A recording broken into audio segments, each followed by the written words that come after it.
আল্লাহ যারা বিদেশে আছে রহমতের চাদর দিয়ে ঢাকিয়ে রাখিয়া দাও। আল্লাহ বিদেশের বাড়িতে ওরা বাবা মা ফালাইয়া সন্তানদেরকে ফালাইয়া অনেক কষ্ট করে, কারো চাকরি নাই, কারো ব্যবসা নাই, কারো আকামা নাই।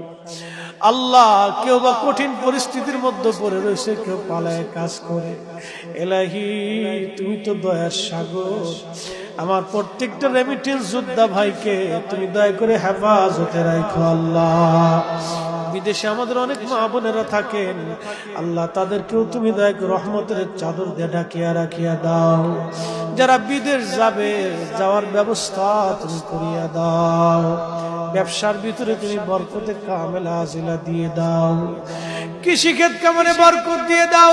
ছোট্ট দেশ বাংলাদেশ রহমতের চাদর দিয়ে ঢেকে রাখো, শস্য শ্যামল দিয়ে এই জমিনকে তুমি ভরে দাও। আল্লাহ আল্লাহ ছোট্টই বাংলাদেশ অলিদের পূর্ণভূমি, অলি আল্লাহর জমিন, তুমি দয়া করে এই বাংলাদেশকে সকল দুর্যোগ থেকে তুমি দয়া করে হেফাজত করো। আল্লাহ